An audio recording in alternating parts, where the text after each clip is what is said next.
Halo, selamat siang Tribuners. Anda sedang menyaksikan live update Tribun News edisi Kamis 10 Maret 2022. Siang ini akan kami sajikan informasi teraktual dan menarik yang dilaporkan secara langsung oleh reporter lapangan kami. Bersama saya, Misa Desirait, inilah live update selengkapnya. Bareskrim Polri telah menyegel rumah Indra Kents yang ingin diberikan kepada orang tuanya yang seharga 5 miliar rupiah di Kompleks Cemara Asri, Kecamatan Percut Seituan, Kabupaten Deli Serdang, Sumatera Utara pada Rabu 9 Maret. Menurut pantauan, pihak kepolisian telah berada di lokasi sekira pukul 14.05 waktu Indonesia Barat. Di dinding rumah Indra juga terdapat spanduk kecil yang berisi pemberitahuan. Untuk mengetahui info lebih detailnya, sudah bergabung bersama kami rekan jurnalis Tribun Medan, Goklas, yang akan menyampaikan laporannya. Silahkan, Goklas.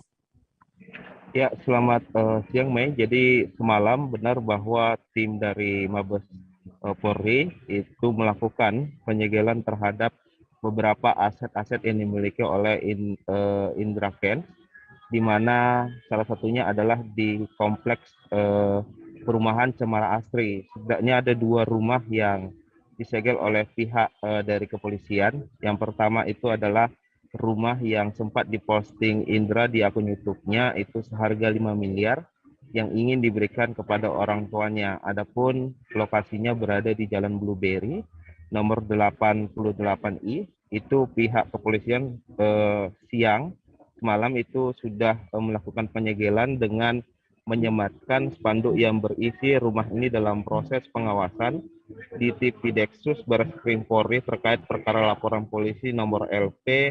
B/058-2/2022 Bareskrim Polri tertanggal 3 Februari 2022, yang dimana ada himbauan agar dilarang dialihkan ke pihak orang lain aset Indra tersebut dengan tertanda atas nama Kompol Karta. Adapun setelah pihak dari kepolisian itu melakukan penyegelan di rumah 5 miliar milik si Indra Kents, ia pun beranjak kepolisian ke rumah Indra yang senilai 30 miliar yang tidak jauh dari lokasi, di mana pihak kepolisian juga melakukan penyegelan dengan menyematkan spanduk kecil yang isinya serupa. Adapun awak media sebenarnya sudah berusaha untuk mewawancara dari pihak kepolisian yang berada di lokasi untuk menanyakan berapa aset Indra yang akan dilakukan penyegelan di Kota Medan.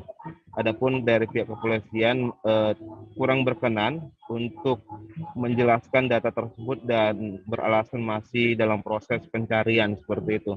Nah, adapun sampai saat ini sebenarnya terkait dengan penyegelan aset Indra masih berlangsung, dan tadi juga baru didapatkan kabar bahwa ada sebidang tanah dari Indra Kents yang dimiliki Indra Kents itu sudah mau disegel oleh pihak kepolisian pada siang hari ini. Adapun ada beberapa sebenarnya aset Indra Kents yang masih ada di Kota Medan, yakni tempat kursus tradingnya, habis itu ada usaha kuliner yang dikabarkan sudah pindah tangan, yakni mie jongkok dan juga literary cafe.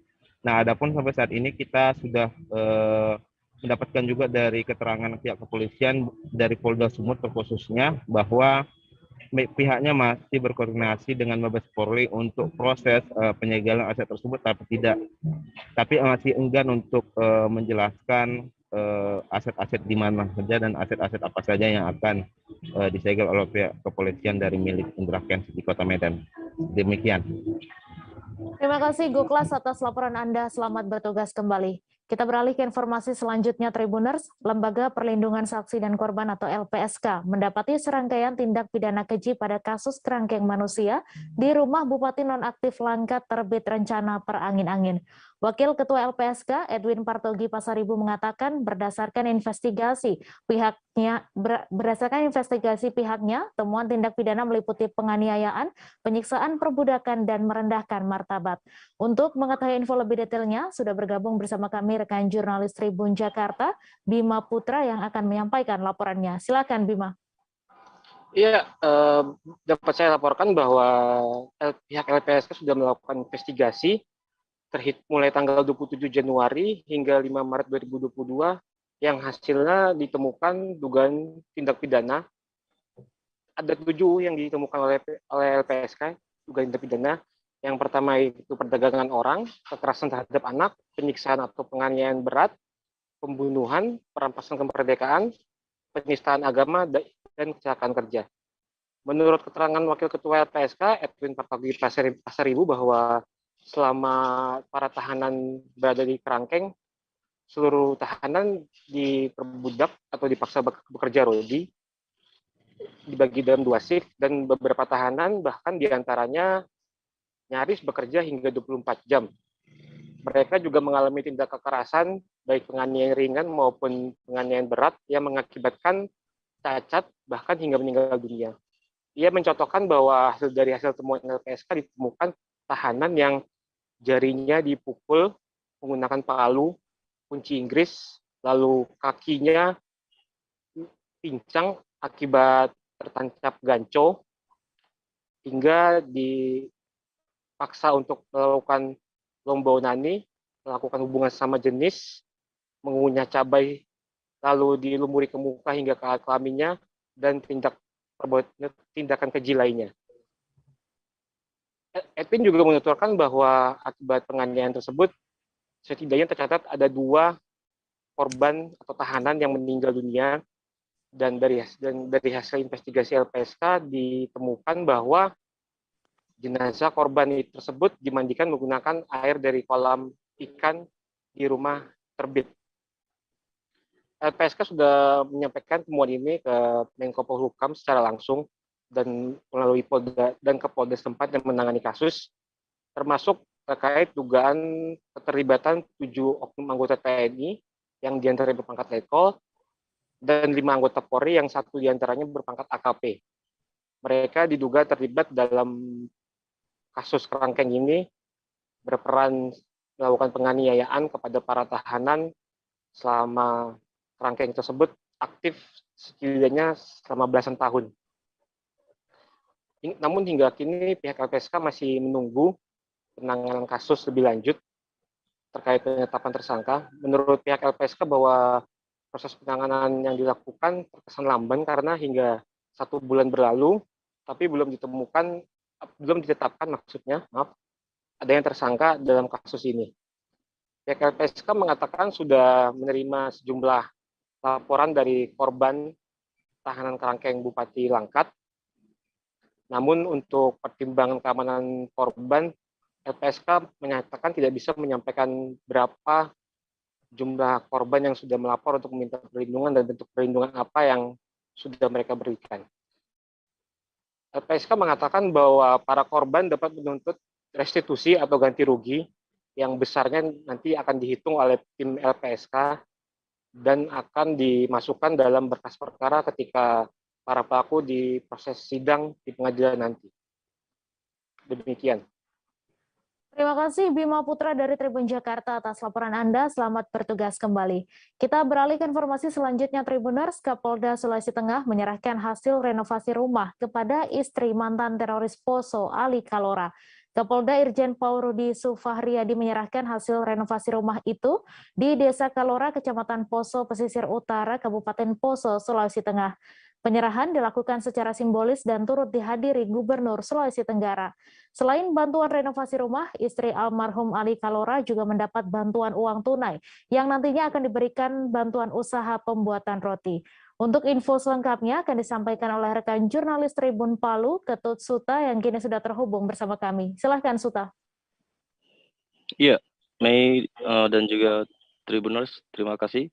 Jadi benar sekali Kapolda Sulawesi Tengah menjelaskan bahwa saat ini Satgas Madagoraya tidak hanya melakukan tindakan penegakan hukum dengan melakukan pencarian terhadap sisa daftar pencarian orang atau DPO, teroris Poso, akan tetapi apa yang menjadi keluhan keluarga pelaku pun diakomodir dan direalisasikan dengan tindakan nyata di lapangan.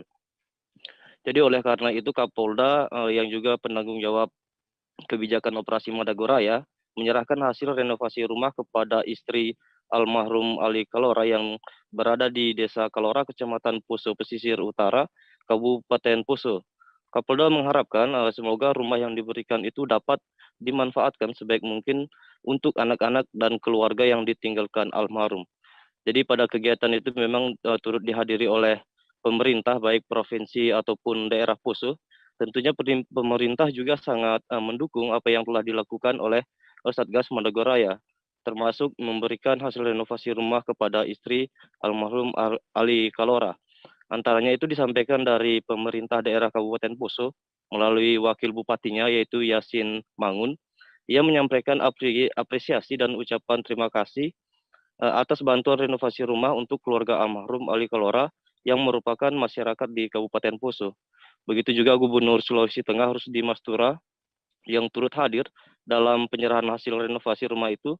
Gubernur menyampaikan ia akan memberikan dukungan kepada Satgas Madagoraya untuk menyelesaikan permasalahan sosial yang ada di Sulawesi Tengah. Gubernur juga berharap semoga dengan dukungan seperti itu dapat membantu mensejahterakan masyarakat yang ada di Sulawesi Tengah termasuk di Kabupaten Poso. Selanjutnya Gubernur juga mengajak kepada masyarakat di Poso untuk bersama-sama menyamakan persepsi untuk memajukan wilayah yang dicintai ini. Begitu juga respon dari yang disampaikan oleh istri almarhum Ali Kalora, yakni Tini Kaduku, yang saat itu menerima hasil renovasi rumah tersebut. Ia menyatakan merasa terbantu dengan adanya renovasi rumah tersebut. Ia sangat berterima kasih banyak sudah dibantu. Ia juga menyampaikan untuk kedepannya terus akan menjalankan kehidupan, khususnya untuk anak-anaknya yang saat ini masih di bangku sekolah, Mei. Ya, baik. Terima kasih Suta atas laporan Anda, dan Tribuners, wartawan kami juga telah menghimpun wawancara dengan istri almarhum Ali Kalora. Berikut tayangannya untuk Anda. Ya, berterima kasih lah pastinya. Terima kasih banyak sudah membantu. Kalau saya insya Allah menjalani hidup, pastinya untuk anak-anak sekolah aja, menghidupi anak-anak. Ya, alhamdulillah. Mengikuti rangkaian acara, hari ini kita menyerahkan rumah yang sudah direvisi. Memang itu hari ini kita serahkan kepada di sini. Semoga rumah ini menjadi pengikat silaturahmi antara saya dengan jajaran dan Pak Andrem dengan orang. Kita akan berusaha memperbaiki apa yang sudah dilakukan dulu. Semoga menjadi baik buat kita semua ke depannya. Itu aja dari saya. Semoga keluarga berkenan dan kita tidak lanjut dengan yang lain-lainnya. Saat ini masih memiliki anak yang kecil, kita harus juga urus sampai di mana bisa sekolahnya. Puluhan petani menggeruduk gedung DPRD Kabupaten Madiun untuk mengadu terkait minimnya alokasi pupuk subsidi untuk para petani pada Rabu 9 Maret. Mereka menyampaikan sejumlah kendala terkait pupuk subsidi yang dirasakan petani. Petani juga menyayangkan adanya pupuk subsidi yang tidak terserap lantaran proses distribusi kepada para petani yang dinilai berbelit-belit. Untuk info selengkapnya akan disampaikan rekan jurnalis Tribun Jatim, Sofyan Chandra, yang kini sudah terhubung bersama kami. Silahkan Sofyan.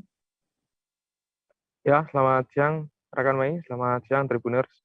Dapat dilaporkan memang kemarin puluhan petani menggeruduk gedung DPRD Kabupaten Madiun untuk mengadu terkait minimnya alokasi pupuk subsidi untuk para petani.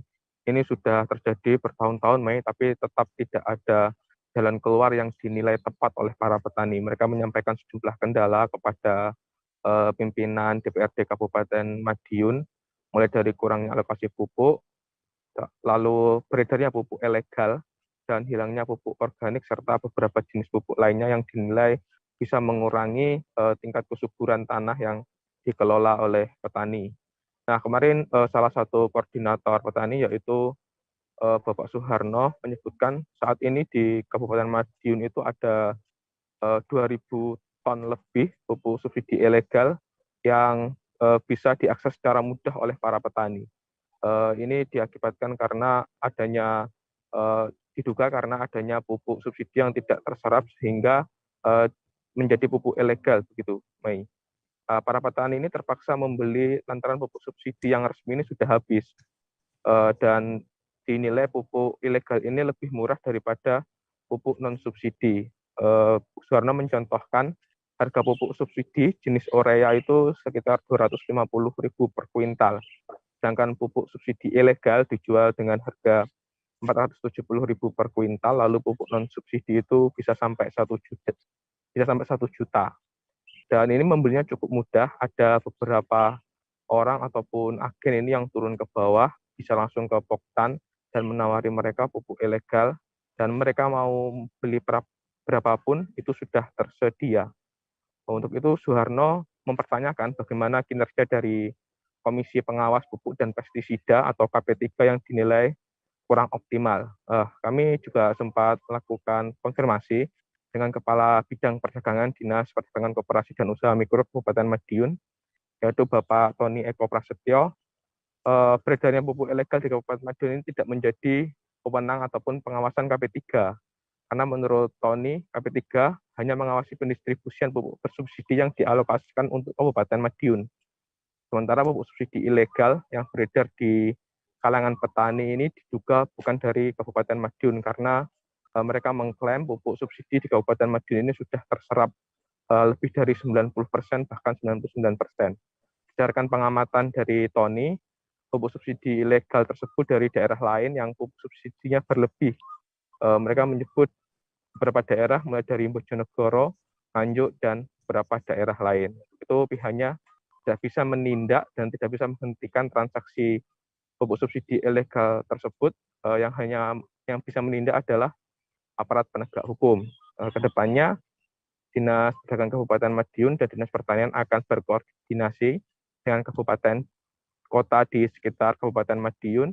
Jika memang ada pupuk subsidi yang berlebih, bisa direalokasi menjadi pupuk subsidi untuk Kabupaten Madiun karena petani di Kabupaten Madiun sangat membutuhkan. Begitu, Mei. Terima kasih Sofian atas laporan Anda. Selamat bertugas kembali. Kita beralih ke informasi selanjutnya Tribuners. Penyerangan terhadap Kiai kembali terjadi.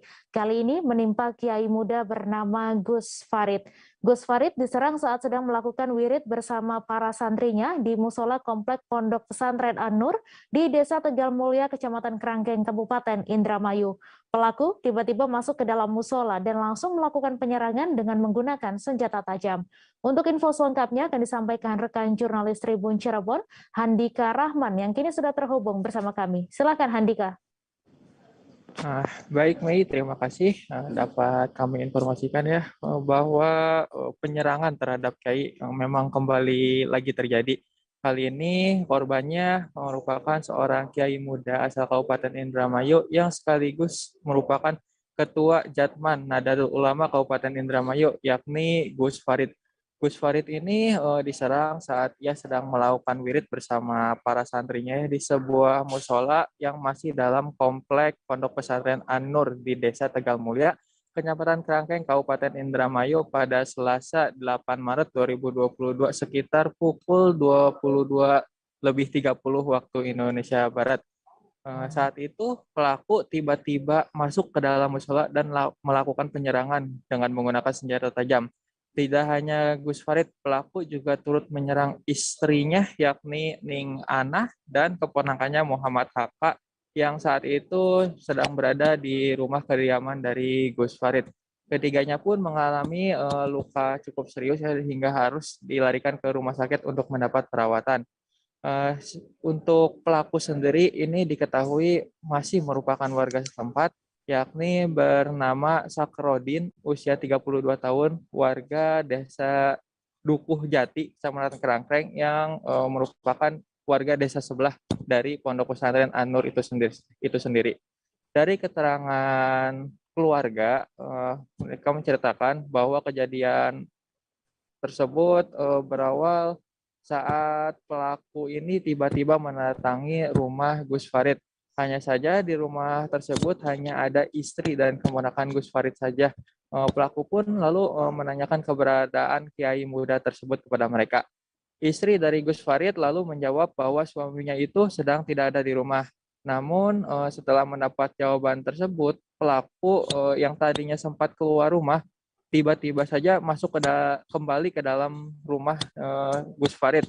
Di dalam rumah, pelaku justru langsung menyerang istri dan keponakan dari Gus Farid hingga terluka. Tidak puas melukai keluarga Gus Farid, pelaku ini langsung menuju musola di komplek pesantren An-Nur tersebut yang berjarak kurang lebih sekitar 200 meter dari kediaman dari Gus Farid. Gus Farid yang saat itu sedang melakukan wirid bersama para santrinya pun langsung dihebohkan dengan kehadiran pelaku. ia masuk ke dalam musola dan langsung melakukan penyerangan untuk kali kedua. Lokasi penyerangannya itu tepat berada di tempat pengimaman musola tersebut. Dalam hal ini tentunya pihak keluarga turut menyayangkan kejadian tersebut. Mengingat penyerangan ini dilakukan terhadap seorang kiai. Keluarga juga menampik bila mana pelaku ini memiliki dendam terhadap Gus Farid. Hingga saat ini belum diketahui secara pasti motif apa yang menyebabkan pelaku melakukan penyerangan. Pelaku pun saat ini masih dilakukan penyelidikan lebih dalam lagi oleh pihak kepolisian untuk mengungkap motif apa sih yang menyebabkan pelaku ini tega melakukan penyerangan terhadap Gus Farid yang saat itu sedang melakukan wirid ya bersama para santrinya di sebuah musola. Hingga saat ini belum ada kabar terbaru dari pihak kepolisian soal pengungkapan dari kasus ini, dan rencananya pada siang hari ini atau sore hari nanti akan dilakukan press release di Polda Jawa Barat untuk pengungkapan kasus tersebut. Begitu, Mei. Terima kasih Handika Rahman atas laporan Anda. Dan Tribuners, wartawan kami juga telah menghimpun wawancara dengan sepupu Gus Farid serta warga. Berikut tayangannya untuk Anda. Pak, ini warga mengenal sosok Gus Farid itu seperti apa sih, Pak? Ya, setahu saya mah dia tuh istilahnya setiap hari, setiap malam dia didik masyarakat untuk menjalani ibadah kebaikan. Ya sampai dia tuh istilahnya satu kabupaten kira-kira bersatu antara ulama umaroh, suruh aja sampai berpecah belah. Makanya dia istilahnya setiap kecamatan, setiap desa disuruh ada kegiatan haji, ada pertemuan istighosah sampai berpecah belah. Sosok suri tauladan yang baik berarti ya, Pak? Malah dia tuh sering koordinasi sama Ibu Bupati. Jadi kronologi pertama itu langsung tersangka mencari Gus Farid di rumahnya. Kebetulan dijawab oleh istrinya tidak ada di tempat. Tersangka karena Gus Farid ini tidak ada di tempat sehingga balik lagi. Setelah balik lagi, tersangka masuk lagi mengeksekusi istri dan ponakannya. Nah, santri-santri ini menyelamatkan anak Gus Farid yang baru umur 2 tahun. Setelah membacok istri, ini tersangka langsung menuju TKP kedua. Musola ini Kan jaraknya jauh, tapi kayak seakan-akan sudah direncanakan. Ini asumsi kami ya sudah direncanakan karena langsung mengeksekusi Gus Farid itu. Pak, waktu itu kondisi suasana di sini ramai apa seperti? Rame, lagi wirid, lagi pasang gapura, pasang lampu karena mau ada acara kan. Nah, di sana sudah dikejar, tapi dikejar bahwa ada apa kan kurang paham nih. Karena di santri tidak menjerit bahwa kalau terjadi pembacokan itu mungkin habis tapi. Warga Sungai Liat, Kabupaten Bangka dibekuk tim Kelambit Buser Polres Bangka bersama anggota Polsek Sungai Liat pada Kamis 9 Maret dini hari. Tersangka bernama E dibekuk karena diduga menganiaya bayi pasangan sesama jenisnya karena kesal hingga tewas. Kejadian terungkap saat warga mengetahui ada seorang bayi yang meninggal tak wajar. Untuk info selengkapnya akan disampaikan oleh rekan Dedi Marjaya, wartawan Bangka Pos yang kini sudah terhubung bersama kami. Silakan Dedi. Ya, selamat siang Mei. Bahwa hari Selasa sekitar pukul 19.30 waktu Indonesia Barat telah terjadi penganiayaan bayi berumur 4 bulan yang dilakukan oleh pasangan Lesti, ibu bayi tersebut. Tersangka kesal dan cemburu karena selama 1 tahun tidak mengetahui kalau pasangannya tersebut berhubungan dengan laki-laki. Sedangkan mereka sudah hidup hampir 1 tahun di satu atap. Saat bayi itu lahir pun tersangka sudah marah dan kesal dan kerap kali menggigit bagian-bagian tubuh si bayi hingga menimbulkan bekas. Puncaknya terjadi pada Selasa malam sekitar Selasa tanggal 7 Maret 2022 saat si ibu bayi tersebut sedang bermain HP usai sholat, si E kemudian mendatangi bayi tersebut yang sedang berbaring dan dibekap menggunakan pipi si E hingga si bayi tidak dapat bernapas dan meninggal dunia. Saat itu bayi tersebut mengeluarkan cairan darah dari hidungnya dan bercampur dengan susu. Selanjutnya E sendiri diketahui masyarakat yang mengetahui, tetangga kontrakan mereka mengetahui kejadian tersebut, kemudian melarikan bayi tersebut ke klinik terdekat. Namun bayi sudah meninggal dunia. Kejadian tersebut kemudian dilaporkan ke Polsek Sukalihat yang kemudian langsung bergerak bersama anggota Reskrim Polres Bangka membekuk E. E mengaku melakukan hal tersebut karena cemburu dan kesal dan tidak mau berbagi kasih sayang dengan si bayi. Itu, Meg. Terima kasih Dedi Marjaya atas laporan Anda, dan Tribuners, wartawan kami juga telah menghimpun wawancara dengan tersangka. Berikut tayangannya untuk Anda. Sakit hati cuman? Mak ada mau jujur, setiap ku tanya ini anak siapa, dia selalu bilang ini anak mantanku yang di Medan. Kalau memang itu anak mantan, kadang mungkin baru pelit hamil sekarang. Dia di sini lagi setahun lebih. Selama ini kau kerja apa? Ngelimbang, Pak. Hasil ngelimbangnya untuk hidupi? Untuk hidupi orang itulah. Termasuk apa, melahirkan? Termasuk melahirkan, Pak. Melahirkan. Ininya kau kejadiannya pas malam tuh cuman pas ribut sama dia tuh? Kau nanya itulah? Nanya dulu, Pak. Terus? Dia tetap ngotot, aku cuma minta kejujuran dari dia, Pak. Jadi kan seger aku ngomong ke budak laki yang lama melingkar. Sudah tanggung jawab tuh baik, Pak. Nah, ribut tuh cuman budak tuh kau ambil apa gimana? Budak dulu aku timpa pakai pipiku kayak ini. Terus dulu. Kau gendong enggak posisinya? Enggak, dia aku gendong. Terus di mana? Di bawah budak tuh? Di bawah. Aku timpa pakai pipiku kayak gitu. Tekan pipi kan? Niatnya biar lemas.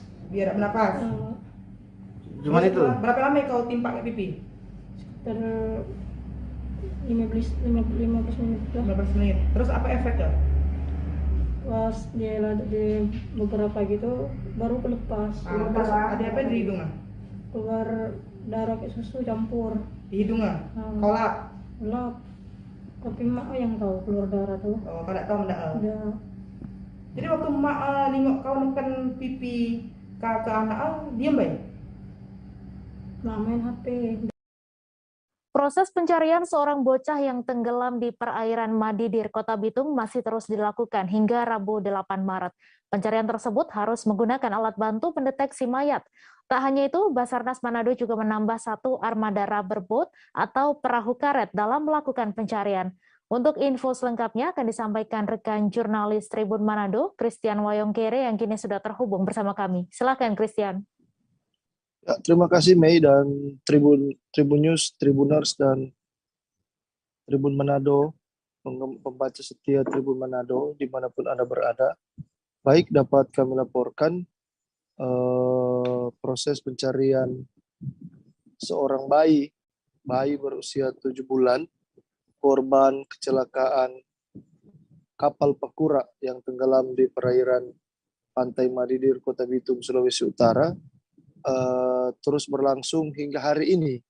Jadi kami dapat mengupdate hingga hari ini, hari ketiga, sudah memasuki hari ketiga pencarian terus dilakukan oleh potensi SAR gabungan, mulai dari Badan Penanggulangan Bencana Daerah Kota Bitung, Satuan Polisi Pamung Praja Kota Bitung, Basarnas Manado, KPLP Kelas 2 Bitung, Ditpol Airut Polda Sulut, TNI AL, dan potensi SAR lainnya.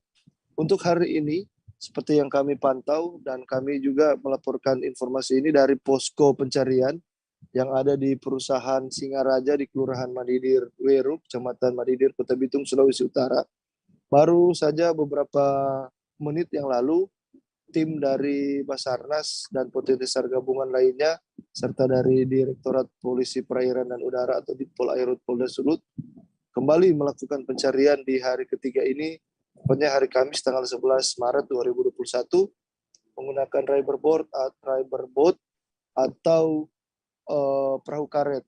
Untuk Basarnas sendiri menggunakan 2 perahu karet dari Ditpol Airut Polda Sulut menggunakan 1 ship tender kapal patroli milik Ditpol Airut Polda Sulut dan perahu karet dari Badan Penanggulangan Bencana Daerah Kota Bitung.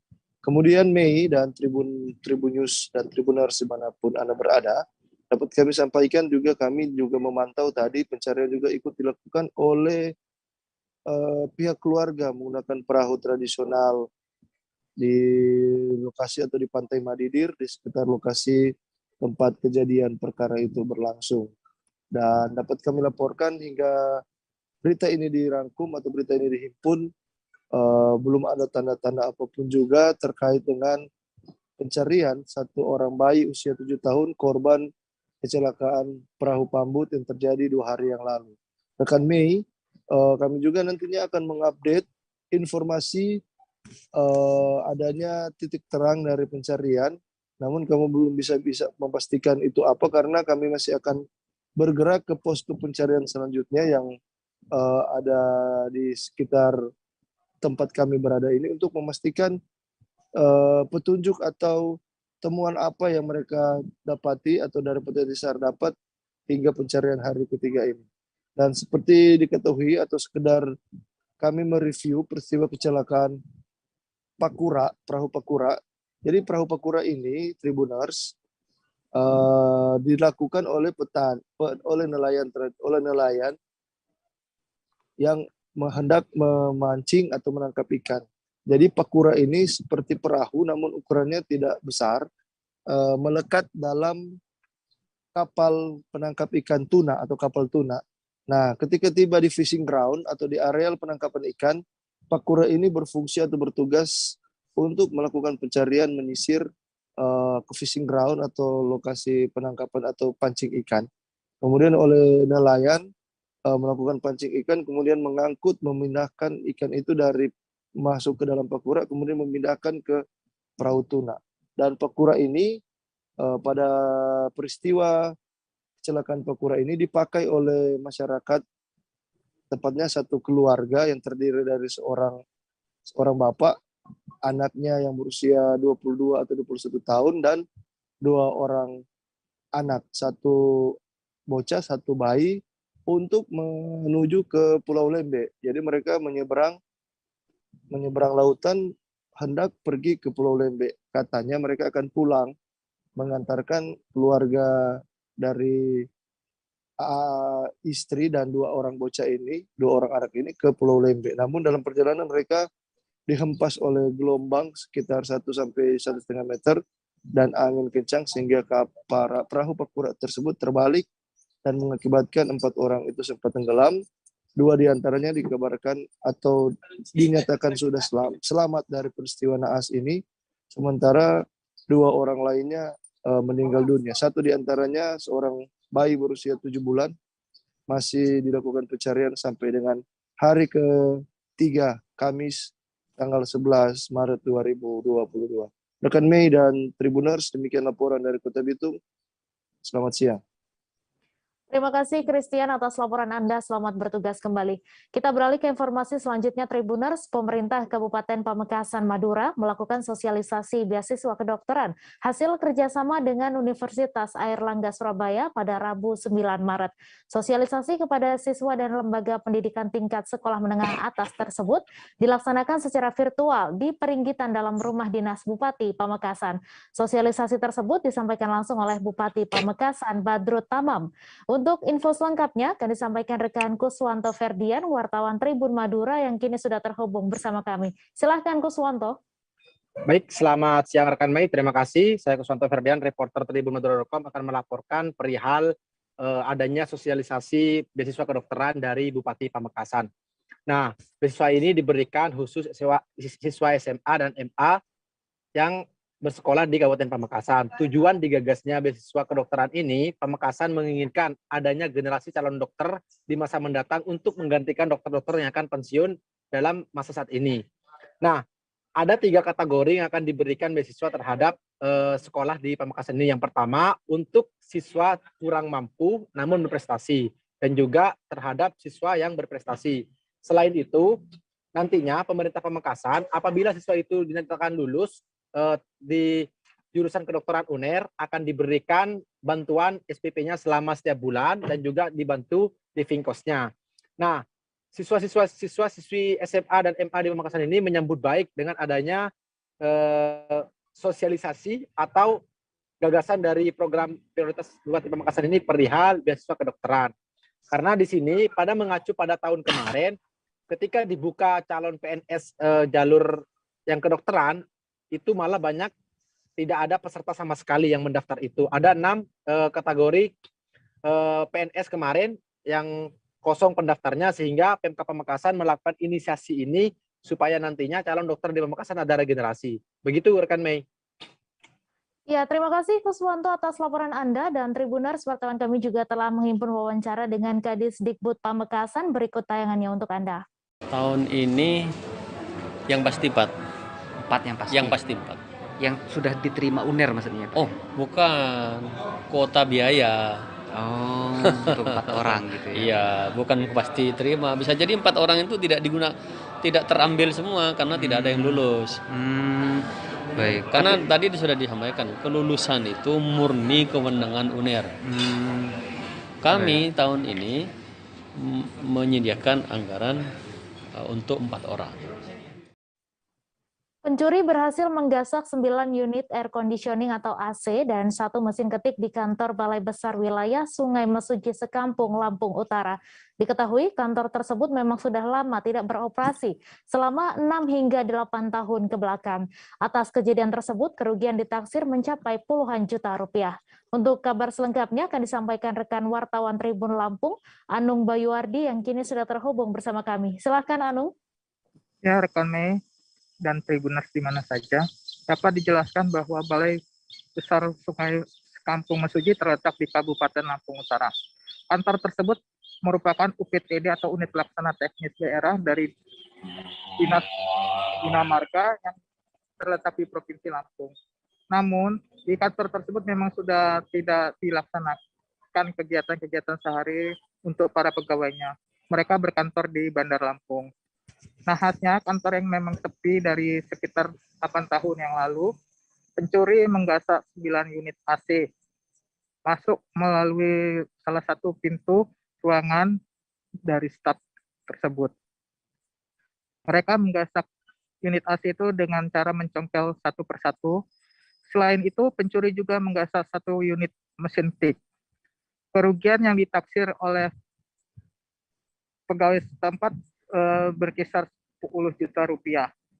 Namun belum dihitung secara detailnya karena masih dilaporkan oleh pihak atasannya. Kemudian oleh para pegawai tersebut sudah dilaporkan pihak berwajib. Oleh pihak berwajib sudah dilakukan penyelidikan atas kejadian pencurian tersebut. Rekan Mei.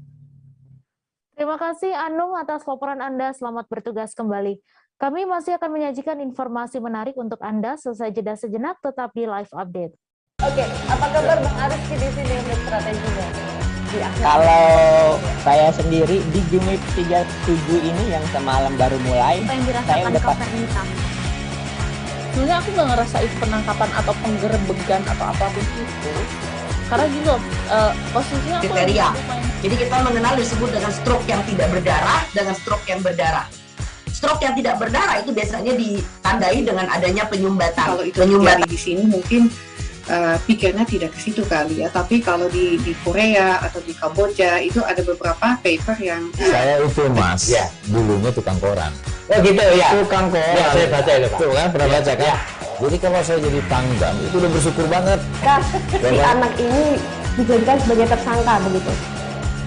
Ya, kalau ini kita bicara yang di luar kasus Sebongombo ya. Dikenal dengan nama hujan shower, di mana terdapat batas jelas antara daerah hujan dan tidak hujan yang biasanya terjadi pada fase awal mature stage atau tahap berbahaya dewasa. itu Kang. Jadi mulai artinya terjadinya perlembekan. Nah itu untuk penetrasi akan sulit. Gitu ya. Dok, saya ini Memang tidak mudah, bukan urusan tanah diambil. Kalau misalnya Amerika Serikat sekarang, Rasulullah mengatakan dalam sebuah hadis bahwa berpuasa di 6 hari Syawal itu. Terima kasih Anda masih menyaksikan live update. Surat edaran Kementerian Perhubungan nomor 25 tahun 2022 mengenai aturan baru naik KRL yang di mana tidak ada jarak antara duduk penumpang dan diperbolehkannya anak di bawah usia 5 tahun untuk bisa menaiki KRL mulai berlaku hari ini. Para penumpang menyampaikan antusias atas peraturan baru ini. Namun tak jarang pula yang masih khawatir terhadap penularan virus COVID-19. Untuk detail informasinya akan disampaikan langsung oleh rekan jurnalis Tribun Bogor, Reynaldi, yang kini sudah terhubung bersama kami. Silakan, Rey. Ya, selamat siang, Mei. Jadi, menurut surat edaran Kementerian Perhubungan atau Kemenhub nomor 25 tahun 2002 itu kemarin mengenai aturan baru naik KRL yang di mana tidak ada jarak antara duduk penumpang dan diperbolehkannya anak di bawah usia 5 tahun itu untuk bisa naik KRL. Jadi itu mulai berlaku pada hari Rabu kemarin, tepatnya di tanggal 9 Maret 2022, dan di situ memang terlihat dari tempat duduk pada gerbong kereta juga sudah pembatasnya sudah dicopot dan tanda silang, dan untuk larangan tersebut itu sudah dicopot di tempat duduk. Dan terlihat juga memang banyaknya penumpang pada gerbong kereta, dan juga mereka duduk saling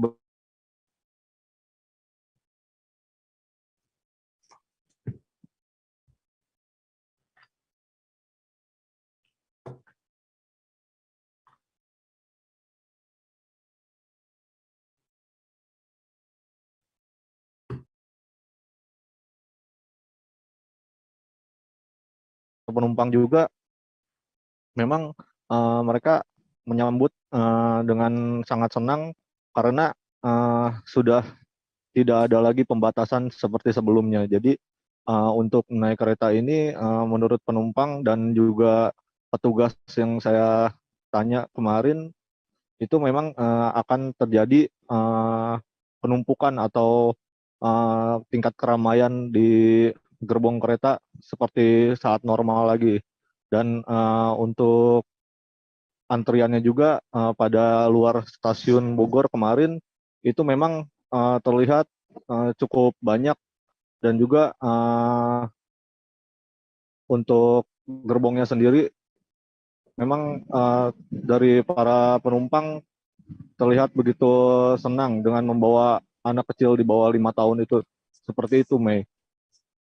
Baik, terima kasih Reynaldi atas laporan Anda. Selamat bertugas kembali. Kita beralih ke informasi selanjutnya, Tribuners. Kebijakan pemerintah pusat terkait perjalanan domestik yang tak lagi mensyaratkan hasil negatif COVID-19 dari tes antigen dan PCR mulai diterapkan di lapangan.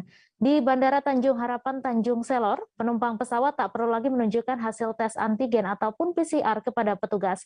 Syarat antigen dan PCR hanya ditujukan bagi pelaku perjalanan yang baru menerima vaksinasi dosis pertama.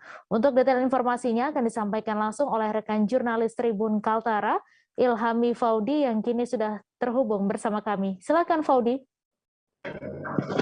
Ya, baik rekan Mei, dapat dilaporkan bahwa mulai pada hari Rabu kemarin pihak Bandara Tanjung Harapan Tanjung Selor sudah menerapkan aturan terbaru mengenai syarat perjalanan bagi pelaku perjalanan domestik.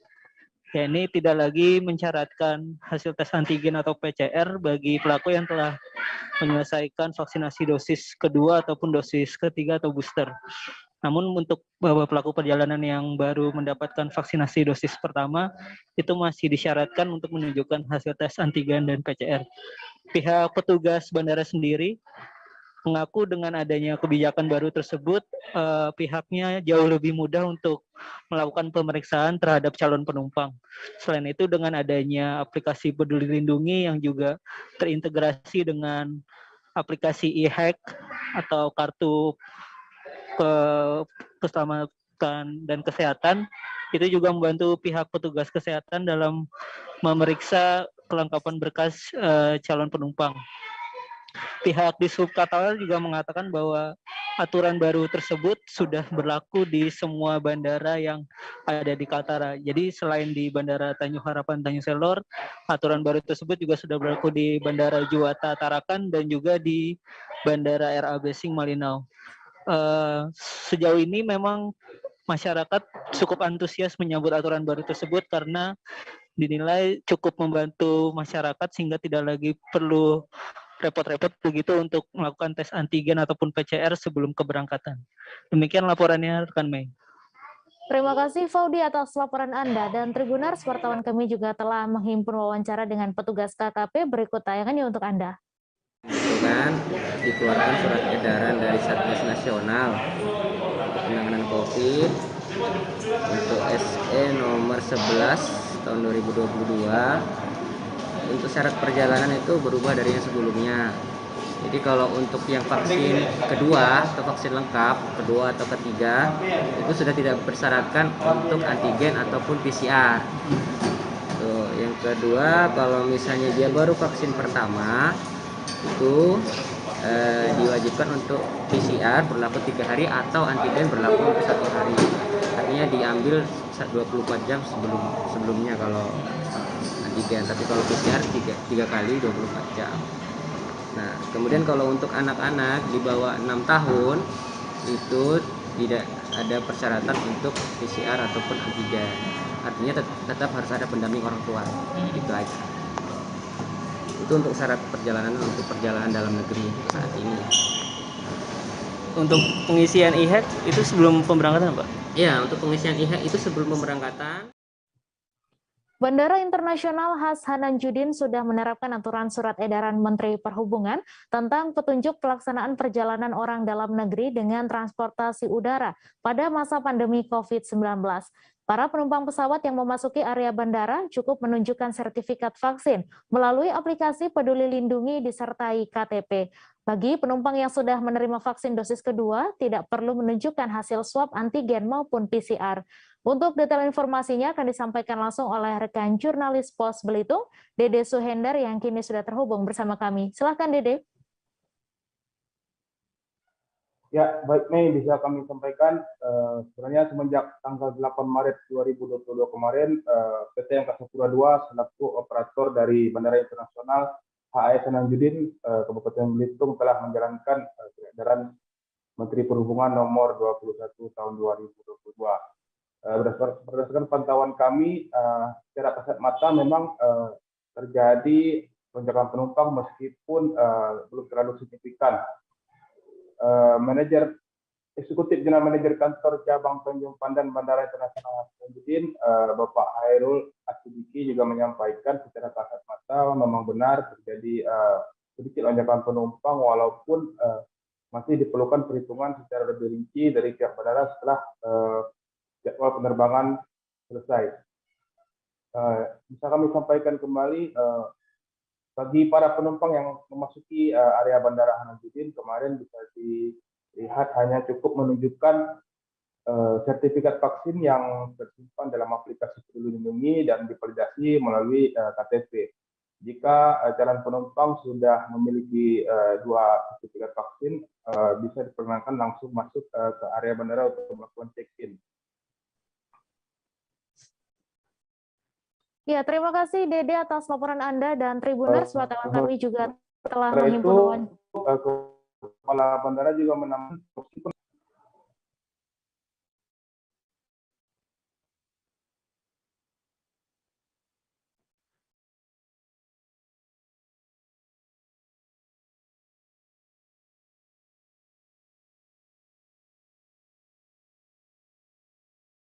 jadi terkait dengan perlakuan terhadap perjalanan domestik di Bandara Hasanuddin, kami dari Angkasa Pura II selaku operator bandara udara tentu mengikuti regulasi yang ditetapkan oleh pemerintah. Kita ketahui bahwa kemarin pada tanggal 8 Maret sudah keluar surat edaran nomor 21 dari Kementerian Perhubungan terkait dengan perlakuan terhadap perjalanan domestik yang memang sesuai dengan SE tersebut ada beberapa hal yang memang menjadi memudahkan penumpang karena memang tidak seluruh penumpang yang diharuskan menggunakan antigen ataupun juga PCR jika memang sudah memiliki vaksin dosis 2 ataupun dosis 3 booster. Kalau dari pantauan hari ini gimana Pak penumpangnya? Ya, untuk aktivitas penumpang pada hari ini memang sampai sekarang ini belum selesai penerbangan di Bandara Hasanuddin. Cuma memang secara kasat mata pantauan memang terlihat lebih meningkat ya, lebih ramai. Tetapi memang tentu perlu harus ada resume lagi ya dari kami untuk menghitung kepastian jumlahnya secara keseluruhan dan sampai dengan jam operasional bandara terakhir. Pak, untuk pemberlakuan sendiri Pak, untuk tidak melakukan PCR dan antigen bagi vaksin sudah 2 sampai kapan Pak? Berlakunya jadi dari mulai kemarin 8 Maret sampai yang belum batas waktu yang belum ditentukan. Jadi memang dari mulai 8 Maret sampai berikutnya sampai dengan nanti belum ada batas waktu yang ditentukan untuk masa berlakunya peraturan. Bea Cukai Langsa menangkap 3 tersangka dan menyita berbagai jenis barang impor ilegal asal Thailand di Kecamatan Seruai, Kabupaten Aceh Tamiang. Kepala Bea Cukai Langsa, Tri Hartana mengatakan pihaknya menindak 2 mobil pickup di Kecamatan Seruai, Kabupaten Aceh Tamiang, Provinsi Aceh. Dalam penindakan kali ini, petugas mengamankan 2 pelaku yang kedapatan mengangkut 47 koli berisi berbagai macam hewan, tanaman, pakaian bekas, dan teh Thailand ilegal. Untuk detail informasinya akan disampaikan langsung oleh rekan jurnalis Serambi News, Zubir, yang kini sudah terhubung bersama kami. Silahkan Zubir. Ya, Mei, siang. Jadi dapat kita laporkan sesuai dari keterangan dari pihak Bea Cukai. Tim Bea Cukai pada Selasa pukul 4 pagi, sekitar pukul 4 pagi melakukan penindakan terhadap 2 mobil pickup yang penuh muatan barang-barang yang diduga kuat barang impor ilegal yang berasal dari negara Thailand. Barang-barang tersebut berupa barang hidup seperti hewan hidup seperti burung makau, burung murai batu, namun jumlahnya belum mereka rincikan. Untuk informasi yang kita dapat, untuk makau ada 10 ekor burung mahal dengan harga mahal hingga puluhan juta. Setelah itu ada burung murai batu. Burung murai batu berjumlah ratusan, termasuk ada monyet langka, kura-kura Thailand, kucing, dan lainnya. Selain itu juga tumbuhan seperti pohon kelapa, teh, dan lainnya.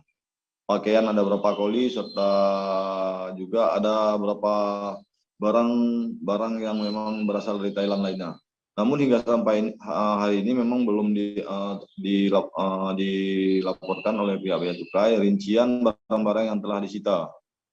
Termasuk juga ternyata ada kendaraan Vespa 2 unit yang kita dapat informasi, Vespa langka, Vespa yang beredar di Thailand. Jadi dalam penyitaan yang dilakukan oleh tim Bea Cukai tersebut dilakukan sudah di darat. Jadi barang impor tersebut sebelumnya masuk melalui pelabuhan tikus, jalur tikus yang ada di Seruai, Kecamatan Seruai, Kabupaten Aceh Tamiang.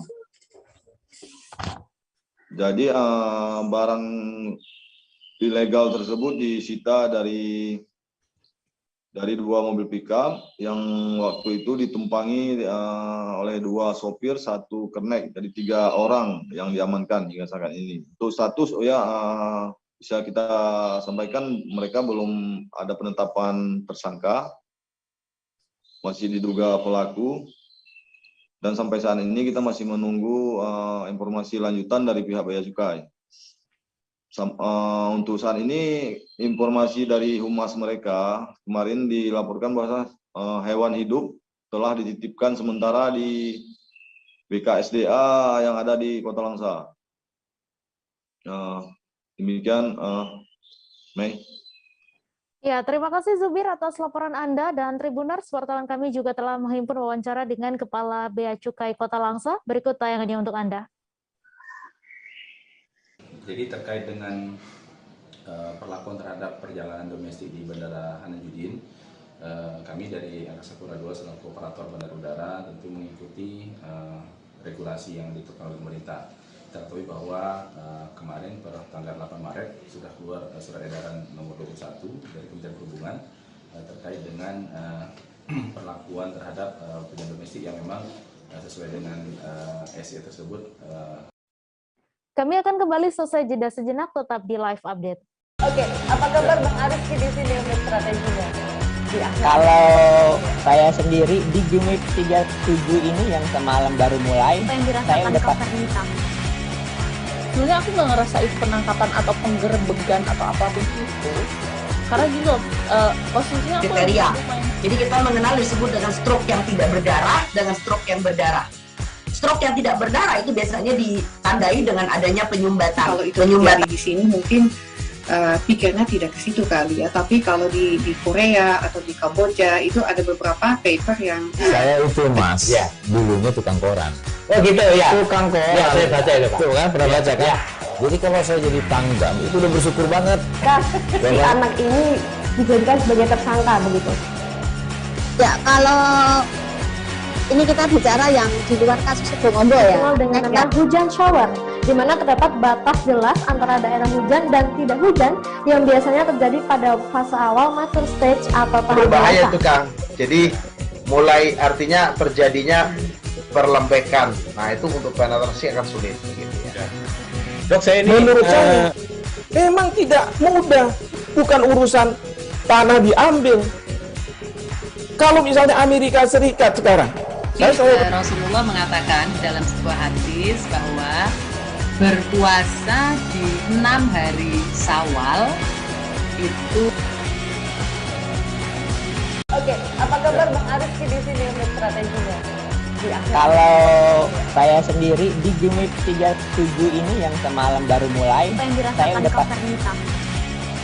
Sebenarnya aku nggak ngerasain penangkapan atau penggerebegan atau apapun itu, karena gitu posisinya aku kriteria.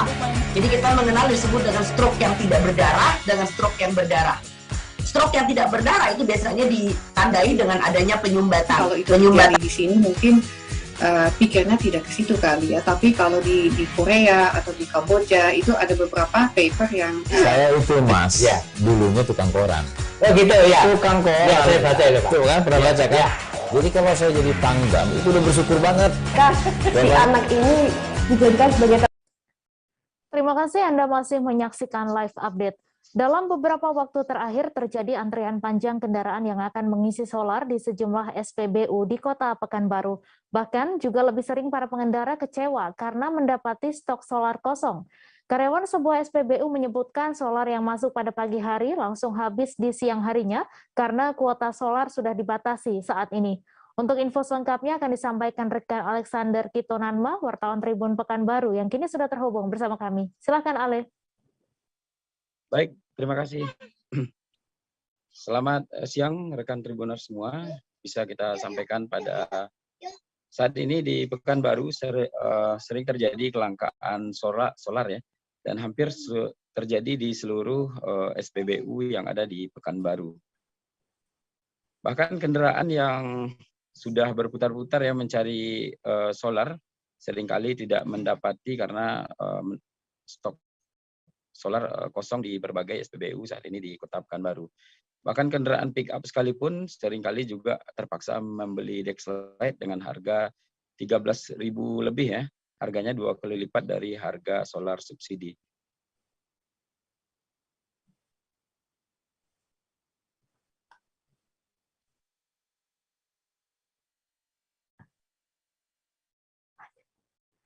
Ya, silakan dilanjutkan informasi Anda, Ale.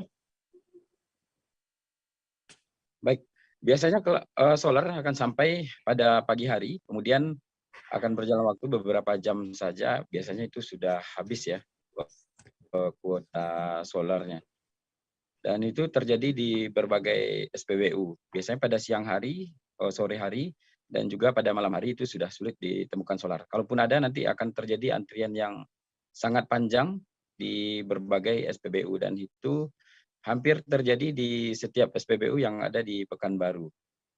Dan pihak Pertamina sendiri sudah kita konfirmasi menyatakan bahwa memang terjadi pengurangan solar subsidi untuk wilayah Provinsi Riau saat ini secara keseluruhan, dan bahkan pengurangan terjadi 7-9% dibandingkan dengan tahun 2021 lalu.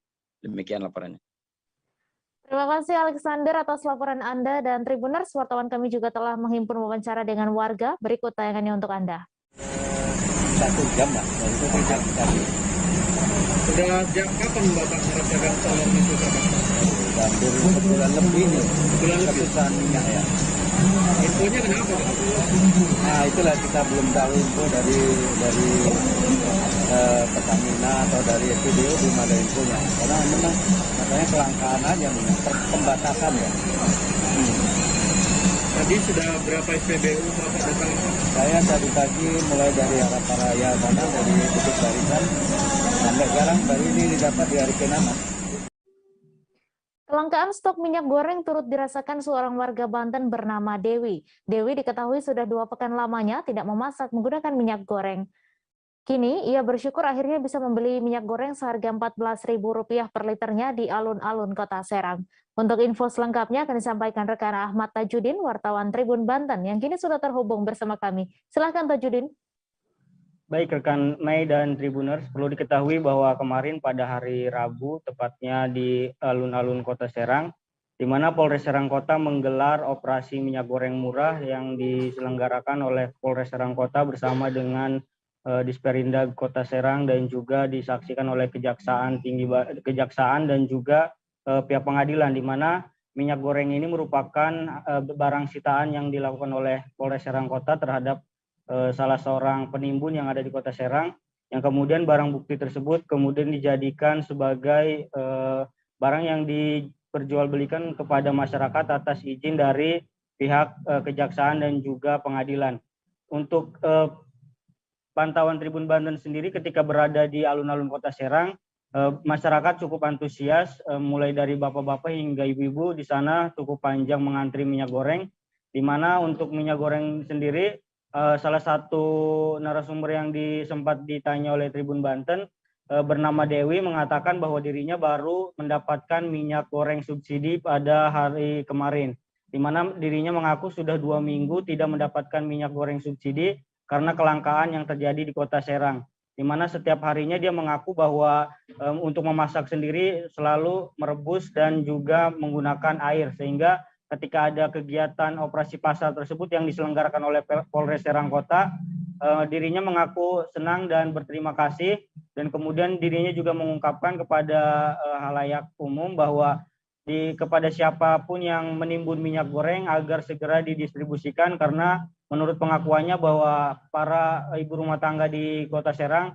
sangat membutuhkan minyak goreng, sehingga ketika ada kegiatan tersebut diharapkan untuk warga Kota Serang bisa tidak terjadi kelangkaan lagi terhadap minyak goreng nih. Baik, terima kasih Ahmad Tajudin atas laporan Anda. Selamat bertugas kembali. Kita beralih ke informasi selanjutnya, Tribuners. Warga Kota Lahat terpaksa harus berdiri berjam-jam dan berhimpitan untuk mendapatkan minyak goreng di Gor Bukit Telunjuk Lahat. Bahkan ada juga warga yang tidak kebagian stok di lokasi pembelian karena minyak sudah habis. Suasana gaduh dan nyaris ricuh pun hampir terjadi. Bahkan pintu Gor Lahat nyaris roboh akibat aksi saling dorong warga dan petugas pengamanan. Untuk info selengkapnya akan disampaikan rekan Edi Amin, wartawan Sriwijaya Post, yang kini sudah terhubung bersama kami. Silakan Edi.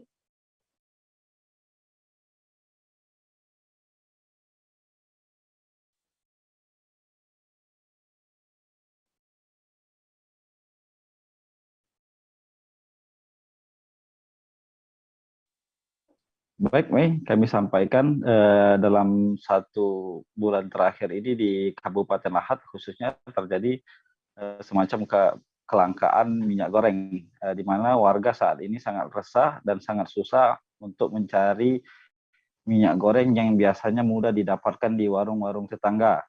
Namun untuk saat ini minyak goreng termasuk di pusat-pusat perbelanjaan terbesar di Kabupaten Lahat kebanyakan kosong. Nah, akibat hal ini, setiap kali terjadi pasar murah ataupun operasi pasar yang digelar oleh pemerintah daerah, masyarakat selalu membludak untuk memburu minyak goreng tersebut karena memang saat ini minyak goreng itu sangat susah didapat. Nah, tepatnya pada hari Rabu kemarin kembali digelar operasi pasar oleh pemerintah Kabupaten Lahat bekerjasama dengan salah satu distributor minyak goreng yang ada di sini. Meskipun satu truk minyak goreng disediakan, namun banyaknya warga membuat stok tersebut kehabisan. Akibatnya warga sempat berdorong-dorongan dan ada beberapa warga yang terjepit oleh kerumunan massa, kemudian pagar penutup di lokasi terjadinya antrian minyak goreng. Dapat kami sampaikan juga sebenarnya saat ini selain kelangkaan yang terjadi pada minyak goreng, banyak sekali didapati oknum-oknum warga yang menjual minyak goreng di atas harga eceran tertinggi yang ditetapkan oleh pemerintah. Bahkan harga minyak tersebut sampai mencapai 20.000 hingga 25.000 per liternya. Angka tersebut jauh di atas harga eceran tertinggi yang hanya 14.000 per liter. Kemudian di Kabupaten Lahat sejauh ini ditemukan juga beberapa oknum warga yang sengaja mencari keuntungan dengan menjual minyak goreng dengan melalui online, Mei. Dapat kami kabarkan sebenarnya Bupati Lahat sudah mengeluarkan surat edaran bahwasanya dilarang atau tidak boleh bagi warga atau distributor ataupun warung menjual harga minyak dengan harga di atas harga eceran tertinggi. Namun hingga saat ini masih banyak ditemukan oleh warga yang menjual di atas harga tersebut. Inilah yang kemudian selalu memicu warga tidak dapat bisa mendapatkan minyak goreng seperti sebelumnya, Mei. Demikian kami laporkan. Terima kasih Edi atas laporan Anda. Selamat bertugas kembali. Kita beralih ke informasi selanjutnya, Tribuners. Aksi unjuk rasa kembali dilakukan oleh para supir angkutan yang bergabung dalam DPD Organisasi Angkutan Darat atau Organda, Kalimantan Selatan pada Rabu 9 Maret. Sama seperti sebelumnya, para supir ini melakukan aksi unjuk rasa terkait dengan sulitnya mendapatkan BBM berupa solar.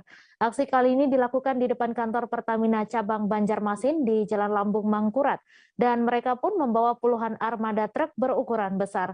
Untuk detail informasinya akan disampaikan langsung oleh rekan jurnalis Banjarmasin Post, Frans Rumbon, yang kini sudah bergabung bersama kami. Silakan, Frans. Baik, Mei. Sama seperti sebelumnya,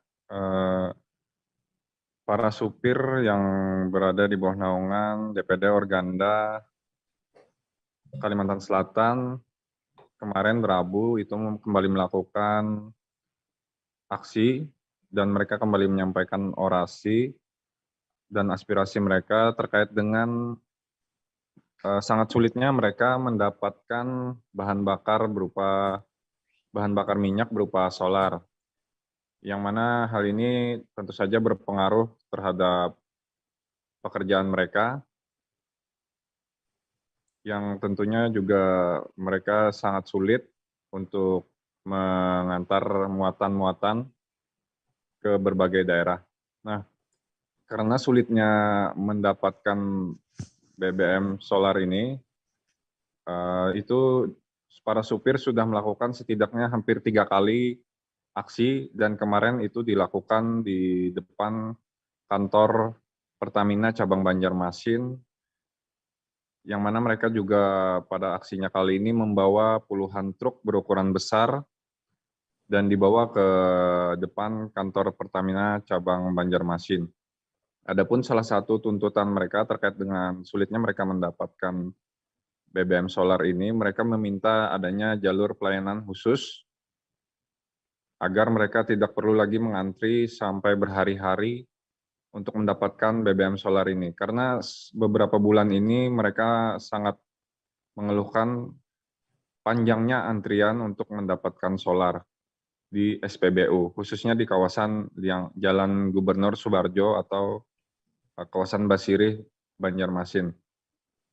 Nah, kemudian saat melakukan aksi, mereka pun diterima oleh perwakilan Pertamina.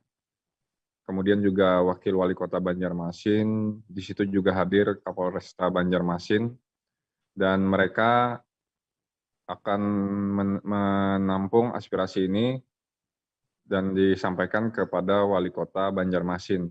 Karena hal ini menurut sales manager Pertamina Kalselteng, itu untuk mereka bisa memberikan pelayanan khusus kepada para supir itu agar tidak mengantri, mereka setidaknya harus memiliki aturan yang jelas. Misalnya ada produk hukum yang dikeluarkan oleh pemerintah Kota Banjarmasin. Nah, terkait itu hari ini tadi Wali Kota Banjarmasin pun sudah mulai merespon, dan Bapak Wali Kota Banjarmasin yaitu Bapak Haji Ibnu Sina sudah mulai mengkoordinasikan terkait dengan upaya untuk menyediakan layanan khusus bagi para supir ini dengan pihak Pertamina. Dan salah satu skema yang sedang dipertimbangkan yaitu adanya pembagian semacam kartu, karena di sini sejauh ini untuk warga yang berhak mendapatkan LPG subsidi itu mendapatkan kartu. Nah, jadi Wali Kota Bapak Haji Sina pun menjajaki kemungkinan apakah juga bisa hal itu diterapkan untuk para supir, di mana misalkan dibagikan kartu kepada para supir untuk mereka mengambil jatah untuk mendapatkan BBM solar ini di SPBU. Demikian, Mei. Terima kasih Frans atas laporan Anda. Selamat bertugas kembali. Kami akan kembali selesai jeda sejenak. Tribuners tetap di live update. Oke, apa kabar Bang Ariski di sini untuk strateginya? Kalau saya sendiri di Jumip 37 ini yang semalam baru mulai, saya udah sebenarnya aku nggak ngerasain penangkapan atau penggerebegan atau apapun itu. Karena gitu, posisinya aku kriteria. Jadi kita mengenal disebut dengan stroke yang tidak berdarah dengan stroke yang berdarah.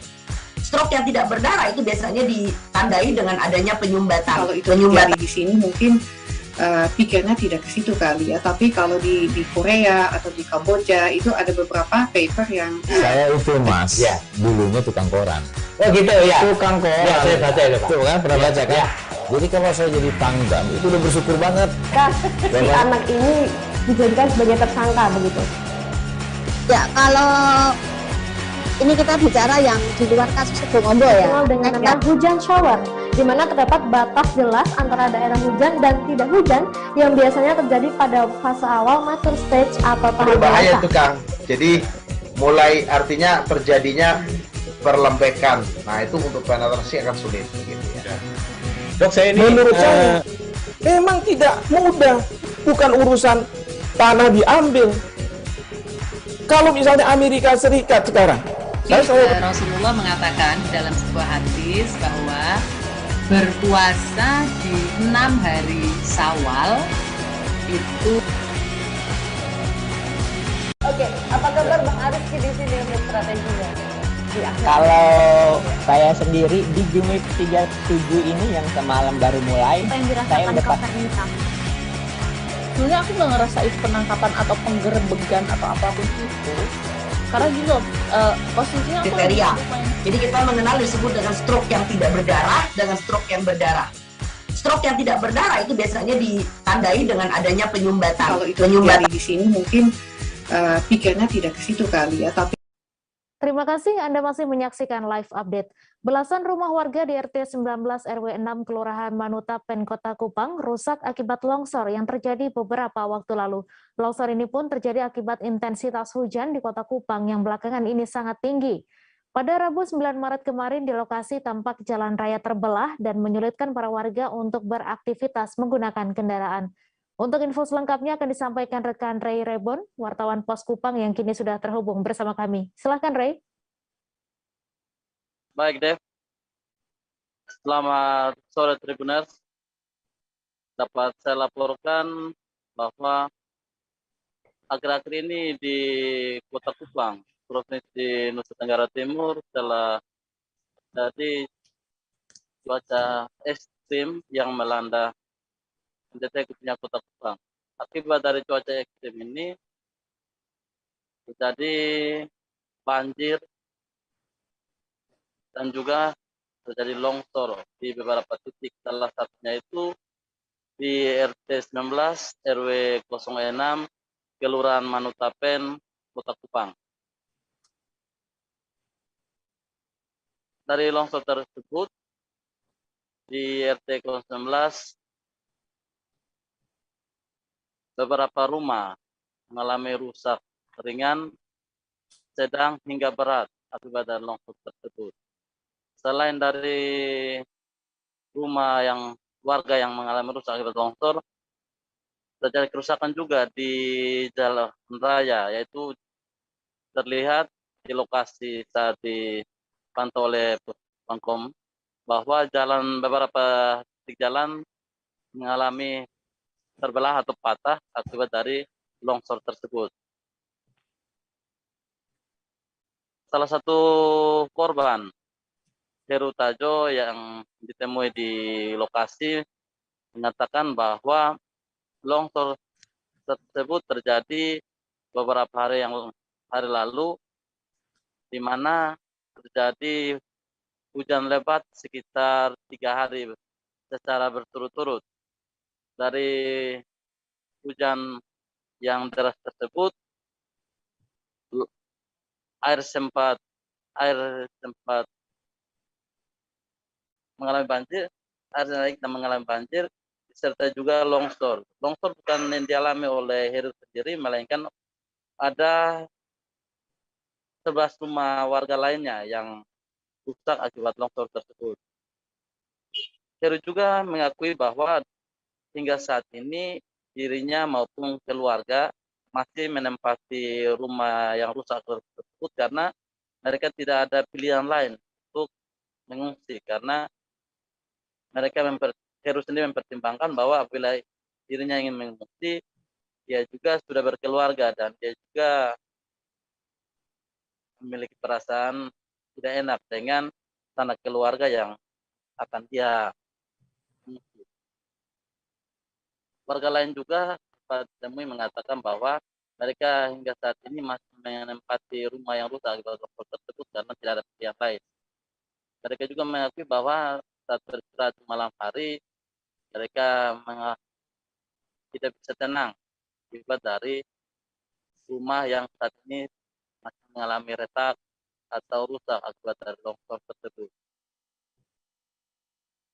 Informasi tambahan yang saat di lokasi bahwa pemukiman atau rumah warga yang rusak maupun yang sempat tidak terdampak oleh longsor tersebut berada di pinggiran kali Manutapen. Dan hingga saat ini mereka pun yang berada di lokasi tersebut untuk akses jalan mengalami hambatan akibat dari jalan yang terbelah.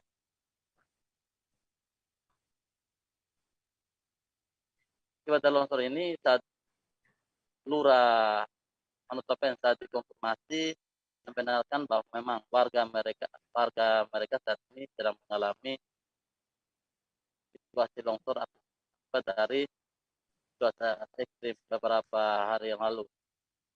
Dia pun sudah melaporkan atau sudah melakukan pendataan kepada sejumlah warga yang mengalami longsor dan sudah melakukan laporan ke Badan Penanggulangan Bencana Daerah. Dan hingga saat ini pihaknya pun masih menunggu hasil dari BPBD Kota Kupang. Demikian, Dev. Baik, terima kasih Ray atas laporan Anda, dan Tribuners, wartawan kami juga telah menghimpun wawancara dengan salah satu korban. Berikut tayangannya untuk Anda. Sampai pintu belakang, dia keluar. Banyak di dalam yang apa besar. Kejadian ini tepatnya itu di tanggal berapa tuh, Bapak? Itu kurang tahu tanggal berapa. Pokoknya kejadian waktu hujan berapa hari berturut-turut tuh. Nah itu sudah dimulai tabala. Dia pun besok kita coba mau ini apa? Ini tutup ini pintu dia susah sesat. Jadi kita bantu doi kok paku. Terus hujan besok le dia ulang le. Soalnya bisa tutup le. 3 hari berturut-turut beta buat begitu. Sampai terakhir dia beta potong kok bisa tutup. Tidak berbahaya ke Bapak? Contoh nanti ada Mana le? Posisi kita masih tinggal di sini sekarang ya tinggal sesudah mah. Dari pihak pemerintah sudah datang untuk melihat dan mendata. Dengan ada dari kelurahan yang datang melihat waktu itu. Sepatu second impor saat ini sangat diminati di Jambi. Menurut seorang pembeli, sepatu second impor memiliki kualitas lebih kuat dari sepatu baru dengan harga yang sama.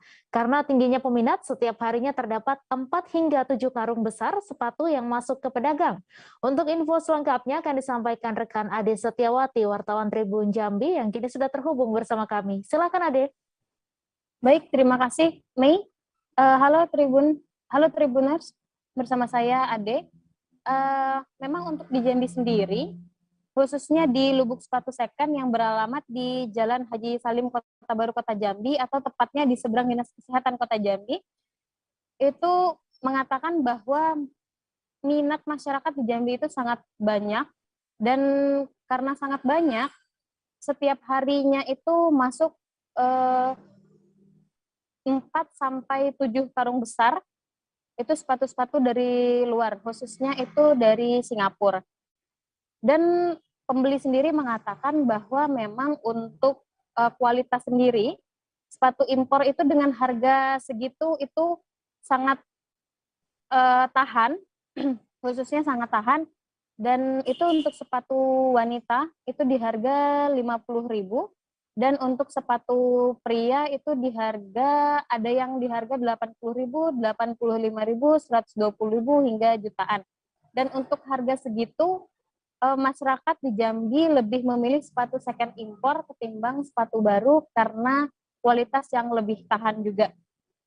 Kemudian selain itu di sini, di Lubuk Sepatu Second itu sangat beragam untuk merek, khususnya merek luar seperti Air Jordan dan merek-merek sepatu lainnya. Dan Yasir juga mengatakan beliau sudah berjualan dari 2020 lalu, sudah membuka 2 toko sepatu, dan di dua-dua tempat itu sangat banyak sekali peminatnya. Begitu. Kemudian juga untuk di Jambi sendiri, itu tidak hanya orang dewasa peminatnya, tetapi juga untuk orang-orang kantoran, orang-orang dinas, kemudian masyarakat yang remaja, anak-anak remaja juga peminatnya itu jatuh ke sepatu second import original, begitu, rekan Mei. Baik, terima kasih Ade atas laporan Anda, dan Tribuners, wartawan kami juga telah menghimpun wawancara dengan adik pemilik Lubuk Sepatu Second. Berikut tayangannya untuk Anda. Sepatu sih kita jual sepatu second nggak? Iya. Ini motif-motifnya. Oh. Bentuk model sepatunya. Ada berapa ini sih Bang? Ada berapa model sih di sini? Kalau untuk brand di sini nggak tentu nggak. Banyak ya? Karena kita kombinasinya terlalu banyak banget. Oh. Itu dari mana sepatu nih Bang? Kalau nggak salah, nantinya di Singapura sih. Singapura ya? Import bisa dijelaskan. Seorang warga Jalan Raja Wali, Kecamatan Mariso, Kota Makassar menjadi korban penembakan pada Rabu malam. Korban diketahui bernama Zulkifli, 32 tahun, yang merupakan warga Jalan Raja Wali 13, atau tidak jauh dari lokasi kejadian. Sementara terduga pelakunya diduga oknum polisi berinisial Bribka AA yang bertugas di Polres Goa. Untuk info selengkapnya akan disampaikan oleh rekan Muslimin Emba, wartawan Tribun Timur, yang kini sudah terhubung bersama kami. Silahkan Emba. Ya, baik rekan Mei dan Tribuners, dapat saya sampaikan bahwa sekitar pukul 20.45 WITA Rabu malam itu terjadi insiden keributan di Jalan Raja Wali, tepatnya tidak jauh dari Raja Wali 13, di mana keributan ini melibatkan seorang oknum polisi berinisial Bribka AA dengan seorang warga. Dalam insiden keributan itu, warga bernama Zulkifli dikabarkan mengalami luka tembak di bagian selangkangan yang diduga berasal dari tembakan dari oknum polisi tersebut. Pasca luka tembak yang dialami warga tersebut, warga lain pun berdatangan dan terlihat dalam rekaman video yang beredar, Bribka AA sempat dikerumuni warga lalu dikejar begitu. Namun beberapa saat kemudian setelah aparat kepolisian dari sektor Mariso yang mendapatkan informasi terkait insiden keributan itu langsung mendatangi lokasi kejadian. Bribka AA saat ini pun telah diamankan di Polrestabes Makassar, sementara korbannya itu telah dirawat di rumah sakit Lambanjar. Kronologi ataupun sebab dari keributan itu masih diselidiki aparat kepolisian dan lebih lengkapnya akan dijelaskan oleh Kabak Ops Polrestabes Makassar, Kompol Wahyu Basuki. Baik, terima kasih Emba atas laporan Anda, dan Tribuners, wartawan kami juga telah menghimpun wawancara dengan Kabak Ops Polrestabes Makassar. Berikut tayangannya untuk Anda. Jadi saat ini kami masih selidiki dulu ya. Kebetulan teman-teman dari Polsek Mariso sedang selidiki untuk kasus tersebut. Iya, namanya begitu. Tapi benar ada penembakan Bang dari oknum kepolisian informasinya menembak warga. Itu dia. Karena kami selidiki dulu, kemudian untuk apakah terjadi peristiwa seperti apa, penembakan atau gimana, tetap nanti akan kami sampaikan kepada teman-teman media. Kalau ceritanya sedang apa kan di sana? Ini kami masih dalami dulu karena belum diketahui untuk motif. Kalau untuk kondisi korban sendiri? Kondisi korban saat ini lagi sudah dibawa ke rumah sakit. Untuk terduga pelaku apakah sudah diamankan? Sudah diamankan. Dari mana nanti? Dari Polsek atau Polres? Itu ya, kami ada diamankan di Polrestabes. Untuk bertugasnya pelaku di mana Bang? Ya. Itu dia bertugas di mana? Itu kami masih karena dari Polres yang ini, karena kami masih proses itu karena tadi ada kejadian kami ke Polres. Informasi tadi sekaligus menutup perjumpaan kita dalam live update hari ini. Tribuners, lantaran masih di tengah pandemi, kami kembali mengingatkan untuk selalu menerapkan protokol kesehatan dimanapun Anda berada. Saya Meisa Desirait beserta kru yang bertugas pamit. Terima kasih dan sampai jumpa. Jangan lupa like, subscribe, dan share ya.